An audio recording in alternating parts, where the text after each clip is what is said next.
नमस्कार, जय हिंद साथियों। मैं पारस कुमार आप सभी का बहुत बहुत स्वागत करता हूं पारस फ्री एजुकेशन में।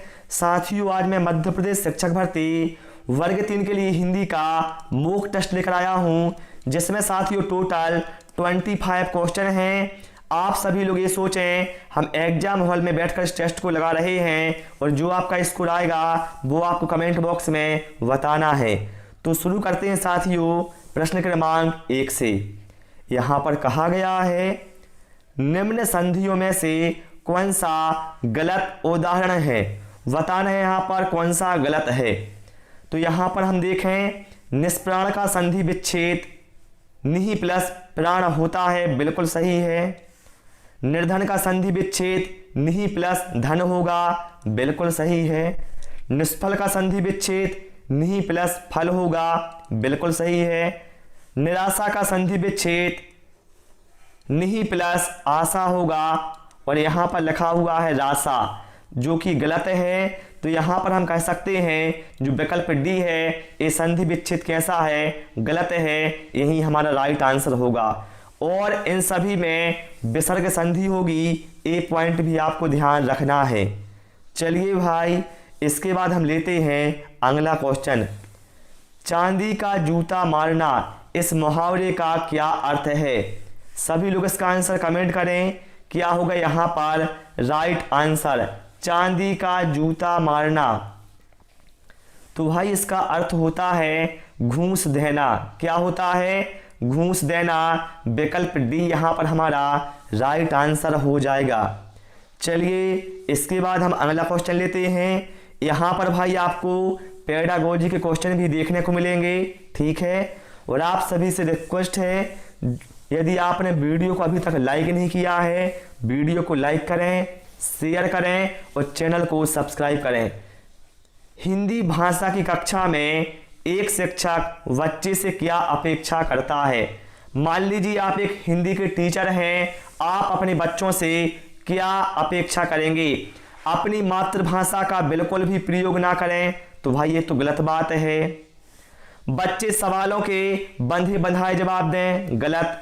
संस्कृत में जवाब दें, नहीं। बल्कि आप अपेक्षा करेंगे कि बच्चे सवालों के अपनी भाषा में जवाब दें, ना कि वह बंधे बंधाए जवाब दें। तो यहाँ पर विकल्प बी हमारा क्या है, राइट आंसर होगा, ठीक है। चलिए इसके बाद हम अगला क्वेश्चन लेते हैं। देखिए भाई, अभी भी मेरा गला है जो पूरी तरह से ठीक नहीं हुआ है, इसलिए मेरी आवाज़ अभी भी ठीक नहीं आ रही है, ठीक है। तो उसके लिए मैं आपसे माफ़ी चाहता हूँ। अबोध के पर्यायवाची शब्द बताना है, क्या है अबोध। बताना है अबोध के कौन कौन से पर्यायवाची होंगे। तो देखिए, अबोध का पर्यायवाची नादान होगा, भोला होगा और अपरिपक्व होगा। अर्थात जो विकल्प बी है यहाँ पर हमारा राइट आंसर हो जाएगा, ठीक है। पर्यायवाची शब्द, विलोम, संधि, समास, ये आपको जरूर कंप्लीट करना है। यहाँ से भाई एग्जाम में क्वेश्चन जरूर आएगा। पंडितानी में बताना है कौन सा प्रत्यय है। देखिए भाई, प्रत्यय वे शब्दांश होते हैं जो किसी शब्द के अंत में जुड़कर उनके अर्थ में कुछ विशेषता लाते हैं या परिवर्तन लाते हैं। जैसे यहाँ पर हम बात करें, मूल शब्द क्या था, पंडित था। यदि हमने इसके पीछे क्या है, आनी प्रत्यय जोड़ दिया तो बन गया पंडितानी। अर्थात हम कह सकते हैं पंडितानी में आनी प्रत्यय है। विकल्प डी यहाँ पर हमारा क्या है, राइट आंसर हो जाएगा। क्लियर। चलिए इसके बाद हम अगला क्वेश्चन लेते हैं। स्किनर के अनुसार बताएं आप लोग, स्किनर महोदय के अनुसार इन चार में से कौन सा कथन सही है भाषा के बारे में। तो भाई स्किनर के अनुसार जो भाषा है यह है अनुकरण के माध्यम से सीखी जाती है। विकल्प डी यहाँ पर हमारा क्या है, राइट आंसर हो जाएगा, ठीक है। चलिए आप सभी लोग भी सारे प्रश्नों के आंसर या तो कमेंट बॉक्स में कमेंट करें या कॉपी में नोट करें। शुद्ध वाक्य को चुनें। बताना इन चार में से कौन सा वाक्य शुद्ध है। परिश्रम और सफलता का खूब संबंध है, नहीं भैया ये गलत है। परिश्रम सफलता का घोर संबंध है। यहाँ पर भैया और आना चाहिए था लेकिन नहीं है, मतलब ये भी क्या है, गलत है। विकल्प सी में कहा गया है परिश्रम और सफलता का घोर संबंध है, अर्थात यहाँ पर जो विकल्प सी है ये बिल्कुल हमारा यहाँ पर राइट आंसर हो जाएगा। क्लियर। चलिए अगला क्वेश्चन लेते हैं। निम्नलिखित में से कौन सा द्विगु समास है? अब भाई आप जानते हैं द्विगु समास की पहचान क्या होती है, आपको पता है। इसका जो प्रथम पद है वो कैसा होता है, संख्यावाचक होता है। जैसे तिराहा हो गया, चौराहा हो गया, पंचवटी हो गया, नवरत्न हो गया। तो यहाँ पर जो नव है क्या है, संख्यावाचक है पहला पद, अर्थात ये क्या होगा, द्विगु समास का एग्जाम्पल ये हो जाएगा। ठीक है। चलिए इसके बाद हम अगला क्वेश्चन लेते हैं। थूथा चना बाजे घना, निम्न में से इस लोकोक्ति का सही अर्थ छांटिए। जो है ये लोकोक्ति है थूथा चना बाजे घना, बताना इस लोकोक्ति का क्या अर्थ है। तो भाई इसका अर्थ है जो अयोग्य व्यक्ति होता है वह अपनी प्रशंसा अधिक करता है। विकल्प डी यहाँ पर हमारा राइट आंसर हो जाएगा। ठीक है, विकल्प डी यहाँ पर हमारा क्या है, राइट आंसर होगा। चलिए अगला क्वेश्चन लेते हैं। अर्थ की गहनता को समझने में कौन सी पद्धति सर्वाधिक रूप से सहायक है? मान लीजिए आप कुछ पढ़ रहे हैं तो आपको यदि अर्थ की गहनता को समझना है तो कौन सी पद्धति सबसे ठीक होगी? तो भैया सबसे ठीक होगा यहाँ पर मौन वाचन अर्थ की गहनता को समझने में। ठीक है। और उच्चारण सुधारने के लिए शाश्वर वाचन ठीक होता है। ठीक है। चलिए अगला क्वेश्चन लेते हैं।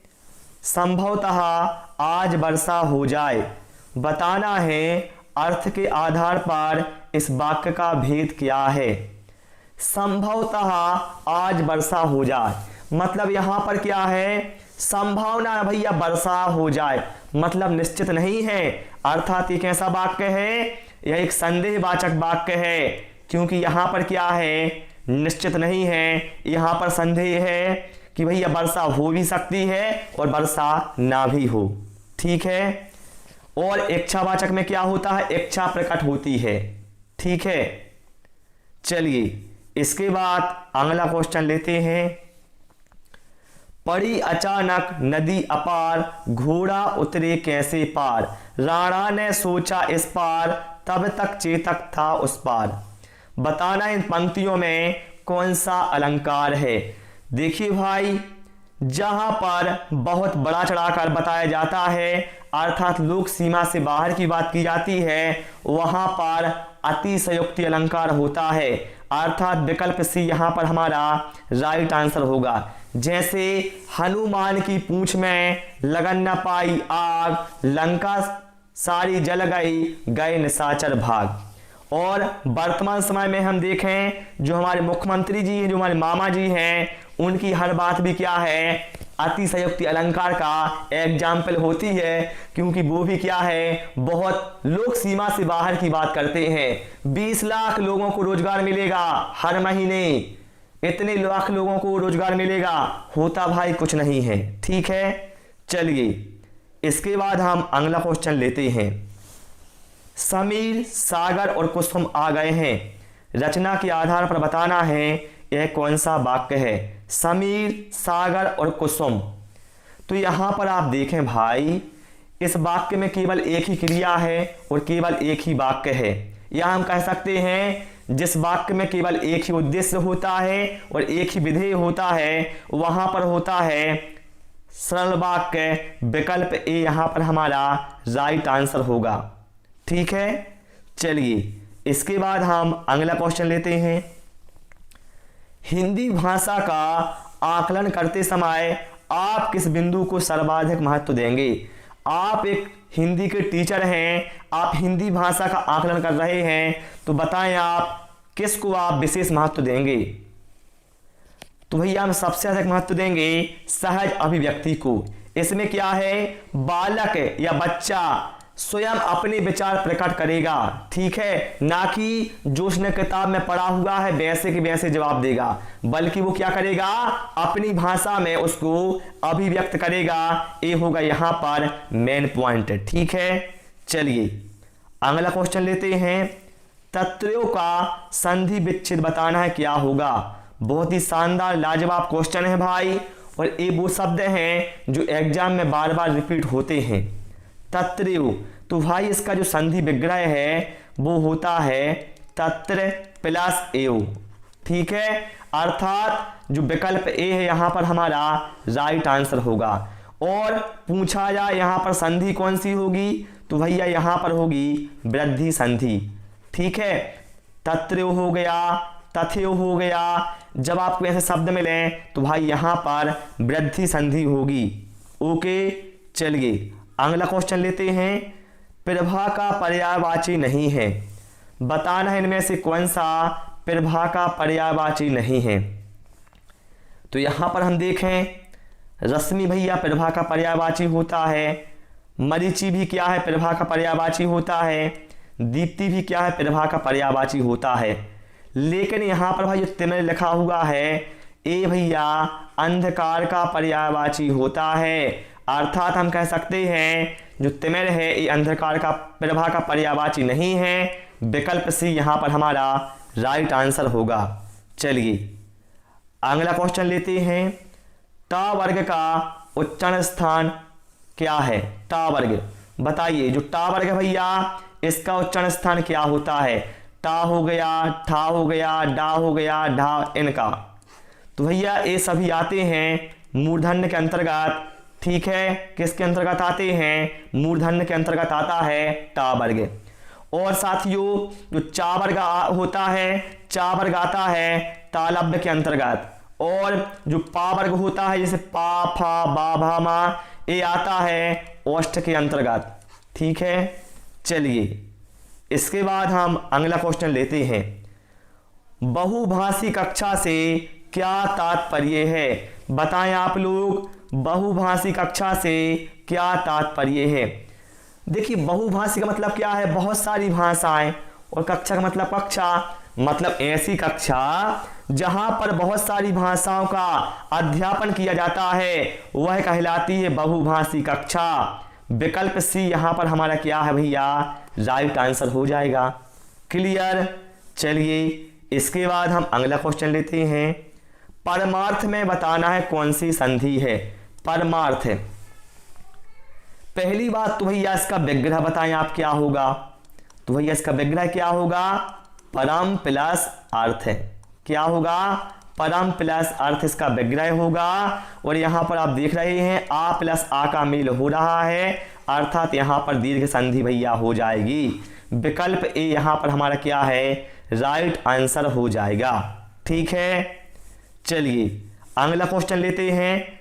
पक्षी ऊंची उड़ान भर रहे हैं, पक्षी ऊंची उड़ान उड़ रहे थे, रेखांक शब्द में कौन सी संज्ञा है। जो यहाँ पर उड़ान लिखा हुआ है बताना है इसमें कौन सी संज्ञा है।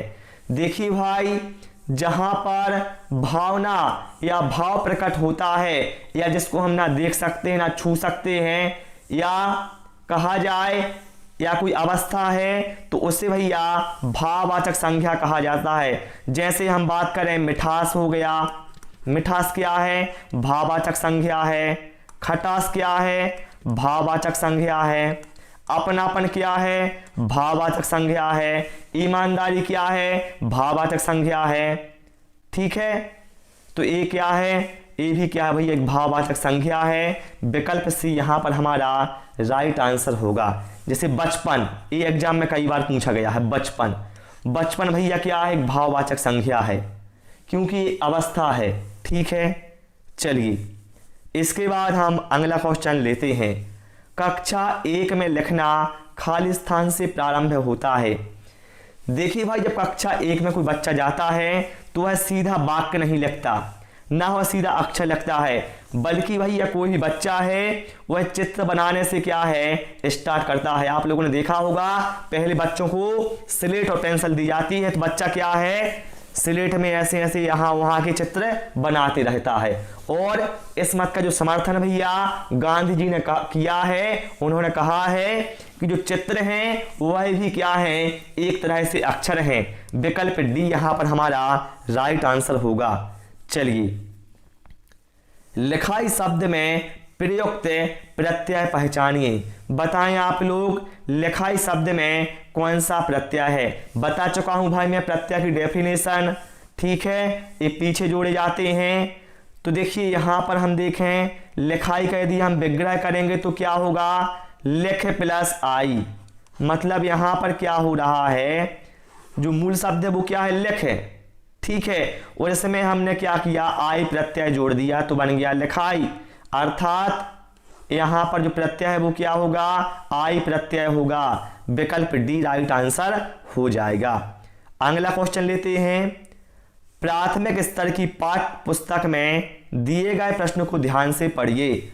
अगर तुम पापा की जगह होती तो ठेला कहाँ लगाती, ऐसा तुमने क्यों तय किया। यह प्रश्न किससे जुड़ा है।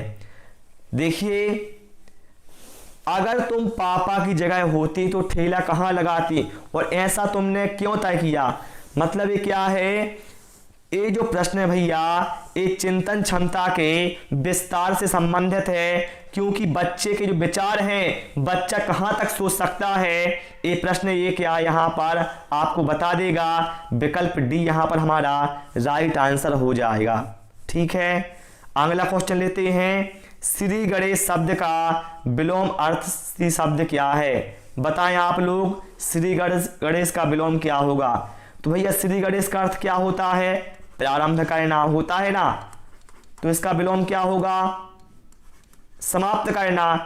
क्या होगा इसका विलोम, समाप्त करना। मतलब समाप्त करना का मतलब क्या है, इति श्री।